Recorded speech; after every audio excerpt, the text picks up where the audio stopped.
Fueron cerca de 235.000 quienes rindieron la prueba de transición que permite el ingreso a la educación superior en el país. Esta es la segunda vez que esta prueba se realiza en un contexto de crisis sanitaria.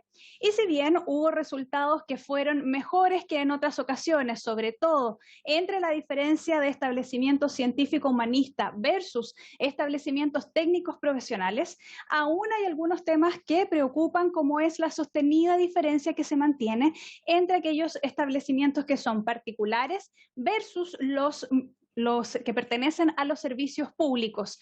En ese sentido, de los 20 mejores puntajes que aparecieron en esta prueba, 19 pertenecen a establecimientos particulares y el resto solamente uno. Entonces pertenece a la educación pública. Para conversar sobre este tema nos encontramos con la diputada Cristina Girardi, quien integra la Comisión de Educación. ¿Cómo está, diputada?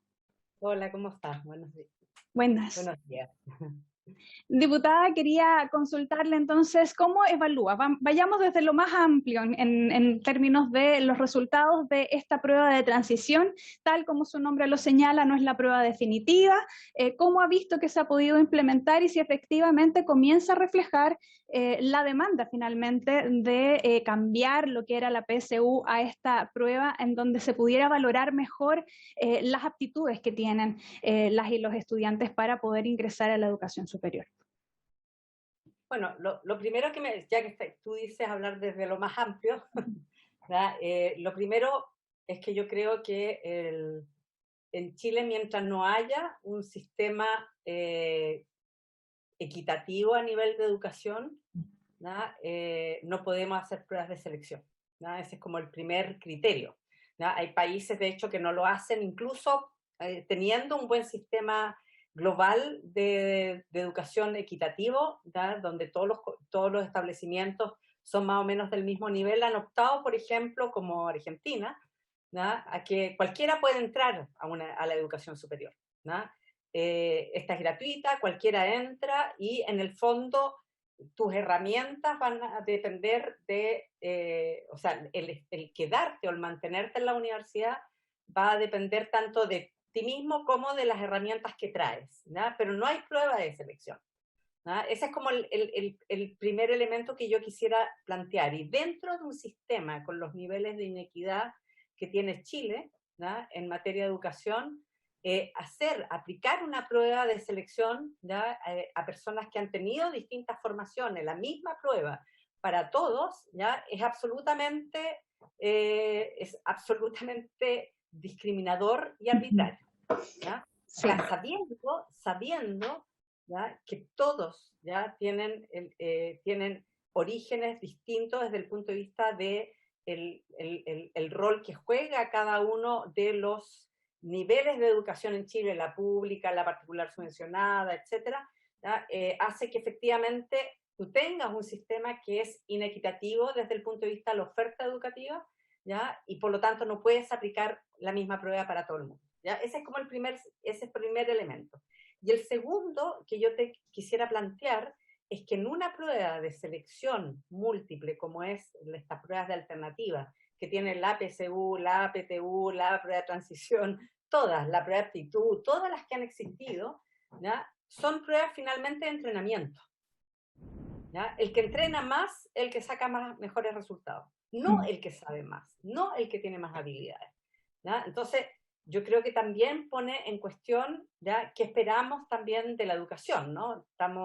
No sé si tú estás viendo el Congreso del Futuro al mismo tiempo, que lo importante de la nueva educación o de la educación en el siglo XXI es la capacidad de aprender, la capacidad de reflexionar y la capacidad de tener miradas distintas. Bueno, cuando tú haces una prueba de selección donde una sola es la respuesta correcta, se te desarma todo aquello que está postulando la educación del futuro, donde tú tienes que tener muchas miradas, donde pueden haber muchas respuestas, y por lo tanto esta prueba sigue siendo una contradicción respecto de lo que esperamos en la educación del futuro, ¿no?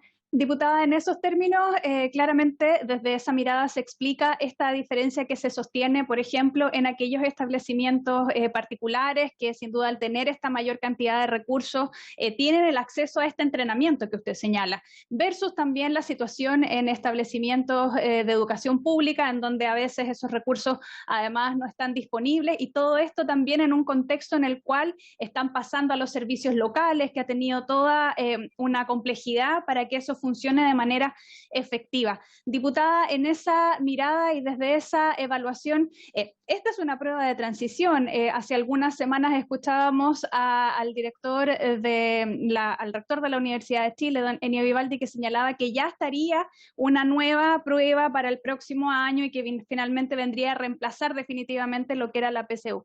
En ese escenario, claramente desde su mirada, esto no sigue solucionando el problema porque no existe una vía equitativa para que las y los estudiantes ingresen. Pero ¿existiría quizás en alguna medida algún avance en este proceso que se está generando, entendiendo que esto responde también a una demanda de las y los estudiantes? Todos podemos recordar lo que ocurrió hace algunos años cuando se trató finalmente de presionar para que no se realizara la PSU, se genera este cambio. ¿Se va avanzando quizás en alguna medida a alguna otra opción o por alguna vía? ¿Cómo lo ve usted? O sea, yo creo que seguir aplicando cualquier prueba, cualquiera, ¿ya? Una prueba, ¿ya? Para todos por igual, sabiendo, ¿ya? Sabiendo y conociendo cuál es la realidad de la educación en Chile, donde hay una desigualdad brutal, ¿ya? Es atentar contra la igualdad de oportunidades, o sea, da lo mismo la prueba, ¿ya? Por lo tanto, claro, tú le puedes hacer un poquito más, un poquito menos, ¿ya? Pero finalmente es la misma prueba para todos por igual, sabiendo que no todos por igual tienen el mismo acceso a la educación. Entonces, yo creo que es como, bueno, la típica frase, ¿no? Cuando tratas de resolver el problema siempre usando las mismas herramientas, ¿ya? Y nunca resuelves el problema, es porque estás equivocado con la herramienta. O sea, si sigues usando la misma lógica, ¿ya? Para resolver un tema que no lo has podido resolver y sigues aplicando exactamente lo mismo, ¿ya? Nunca lo vas a resolver. Esto es como, no sé, pues es con el tema de la contaminación. Nosotros lo que hacemos es medir y a lo mejor tenemos equipos cada vez más sofisticados para medir la contaminación, pero nunca dejamos de contaminar. ¿Ah? Entonces, como que nunca vamos a resolver el problema que hay en el origen, ¿no? Que es la desigualdad, ¿no? Y yo creo que eso es lo que debería apuntar Chile hoy día, a generar un sistema de educación que le permita a todos los hijos de este país, a las hijas de este país, a tener el mismo derecho a educarse y el mismo derecho a tener la educación de calidad que todos se merecen, ¿ya? Ese es como el tema que hoy día falta y que aunque tú le apliques 20.000 pruebas distintas, vas a tener un problema en el origen que no lo vas a ver resuelto. Entonces, si vas a aplicar 10.000 pruebas, o sea, vas a ir tratando de mejorar una prueba para que se adapte a esa inequidad, es imposible. Es imposible. O sea, finalmente no preguntes nada mejor, ¿no? Porque no vas a tener la posibilidad de que los jóvenes que acceden o que tienen que dar esta prueba y están obligados para acceder a las instituciones de educación superior efectivamente tengan la misma igualdad de oportunidades, ¿no? Y yo creo que ahí hay un punto importante. Y esto está cruzado por muchas cosas además, ¿no? Está el tema de que se supone que las universidades en Chile tienen que ser sin fines de lucro, y tenemos un gran universo de universidades que han vulnerado la ley durante muchos años, ¿no? Y que han hecho negocios de la educación y donde lo más importante ahí sea captar precisamente a alumnos más que para que se eduquen, se formen, es para ganar plata, ¿no? Y eso también tiene que ver con la lógica en que se mueve el sistema de educación chileno en general, ¿no? Los privados, todo. O sea, aquí hay como que hoy día el tener puntajes nacionales, eso te pone en una posición ventajosa desde el punto de vista del mercado, ¿ya? No desde el punto de vista de la capacidad de formar, de la capacidad de que efectivamente tú estés dando cuenta de que tu proceso educativo es el mejor. Aquí no hay el mejor. ¿ya? Y esto te lo ejemplifico con un tema, ¿ya? Un caso, ¿ya? Me llamaba el otro día una mamá de un chico, ¿ya? Está dentro del espectro autista, ¿ya? Lo habían echado de un colegio y llevaba muchísimos colegios postulando, ¿ya? A este chico de 10 años, estamos hablando de un niño de 10 años, ¿ya? Y era rechazado permanentemente por todos los colegios, ¿no? ¿Por qué? Porque es un niño que va a ser conflictivo, es un niño que no se va a adaptar a esta lógica, ¿ya? De que hay que tener resultados, ¿ya? Aquí no hay educación, ¿ya? Y eso es lo que uno debiera tomar conciencia en Chile. En Chile no hay educación, aquí hay negocio, Y ¿ya? funciona un poco la Lo que lógica más de entregar un servicio, ¿no? De quien entrega el mejor servicio antes que finalmente esté categorizado como un derecho.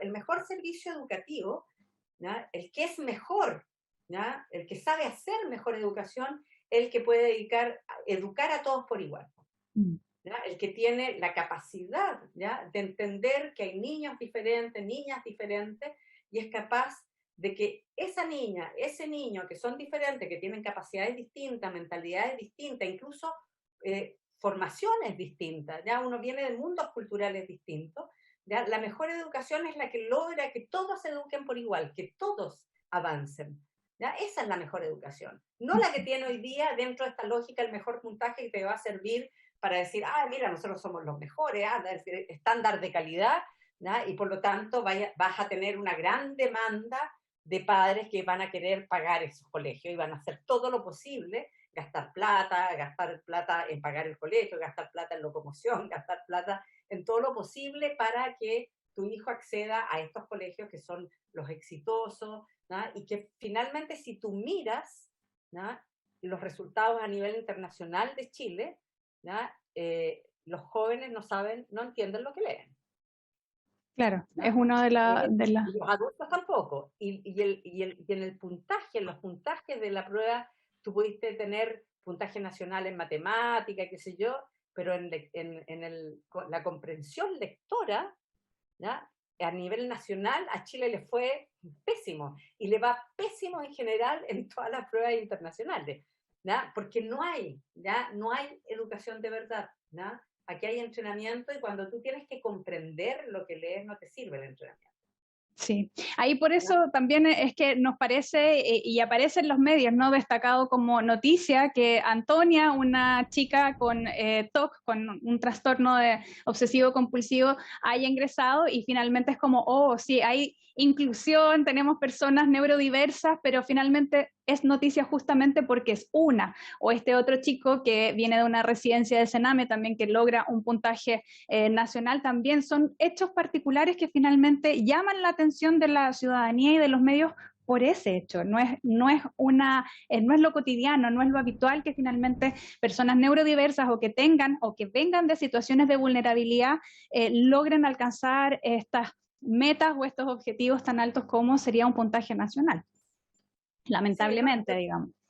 Yo creo que el sistema chileno, y yo tengo harta esperanza en la convención, ¿no? Que cambie la lógica en que se estructura el sistema de educación chileno, porque, mira, nosotros apostamos a hacer un cambio en educación importante con la reforma, pero el gobierno de Michelle Bachelet lamentablemente no se atrevió a avanzar, lo que realmente había que avanzar, ¿no? Hubo mucha presión también de los poderes fácticos por mantener ciertos privilegios de los sistemas educativos que finalmente tratan de ganar plata con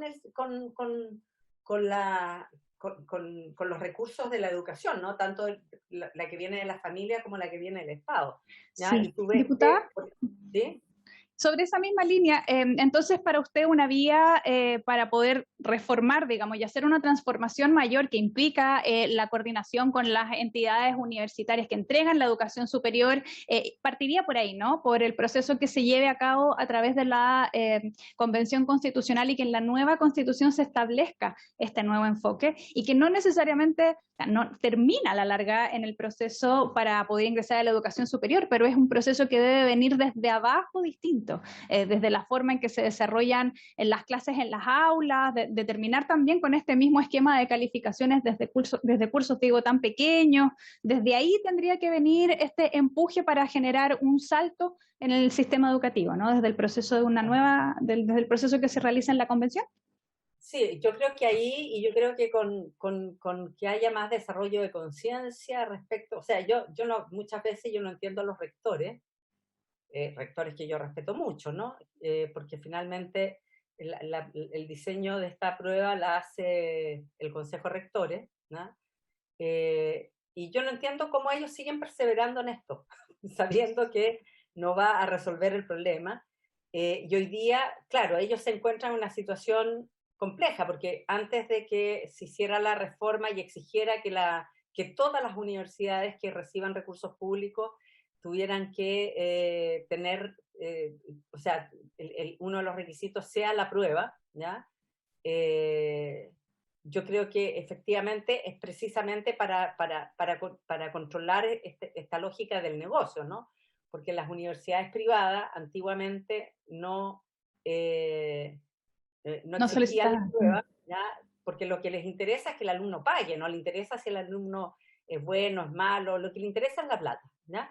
El problema es que eso sigue siendo así, ¿ya? Y lo ves tú en la educación básica y media, donde se supone que también pasamos de una educación que tenía fines de lucro a una educación gratuita, y donde tú ves permanentemente las denuncias de los padres y apoderados de cómo los sostenedores se siguen llevando la plata para la casa, ¿no? Porque bueno, tenemos una superintendencia que ni siquiera tiene la capacidad legal de analizar, ¿ya?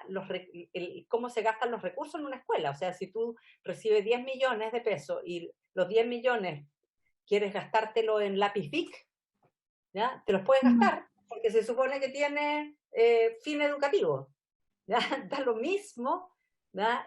Finalmente, qué es lo que pasa con esos recursos desde el punto de vista pedagógico. Entonces, yo creo que efectivamente hemos desarrollado un sistema donde sigue estando en el centro la voluntad de ganar plata, de hacer negocio con la educación versus educar. Y Chile no se ha podido salir de esa lógica, ¿ya? Esto se lo dijimos a la ministra del Piano cuando tramitamos la reforma, ¿no? Donde le dijimos primero que un país donde el Estado quiere hacerse cargo de la educación autosubsidiándose, o sea, pasándose una subvención, imagínate la enfermedad que hay que tener, ¿ya? Donde yo me hago responsable y me autosubsidio, no financio la educación. Me doy un subsidio a mí mismo, ¿ya? Para dar una educación de mala calidad, porque tú sabes que no la vas a financiar, ¿ya? Y sabes que no te vas a hacer responsable, ¿ya? Y finalmente le sigues pasando plata a privados, ¿ya? Donde la educación privada en Chile sigue siendo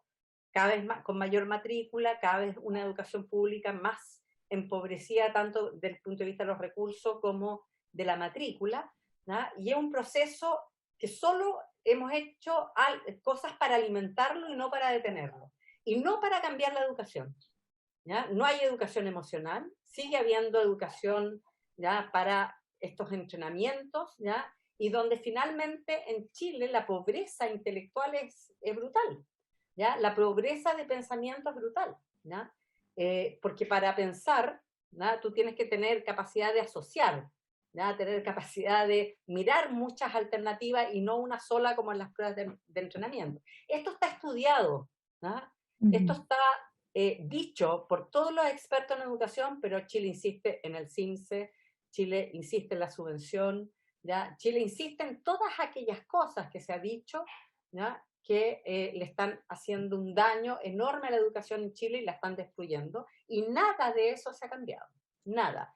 La prueba de transición, ¿ya? Es una de las herramientas que no se ha cambiado, porque tú no cambias la lógica del sistema, ¿no? Entonces, yo creo que las brechas van a seguir, o sea, lo que tú decías al principio, ¿no? Las brechas entre los particulares, los jóvenes que tienen recursos y los que no tienen recursos, es la historia de siempre. Más, un poquito menos cada año, eso puede variar, pero no cambia, ¿ya? Y eso es lo que tenemos en Chile todavía y que no hemos sabido cambiar. Y eso es lo lamentable. Sí, pues una gran tarea pendiente entonces para ir avanzando y continuar para generar un modelo que efectivamente permita una mejor capacidad de acceso para las y los estudiantes a continuar sus estudios superiores. Muchas gracias, diputada, por este análisis también y por este espacio de conversación. Que esté muy bien. Muchas gracias a ti, que tengas buen día.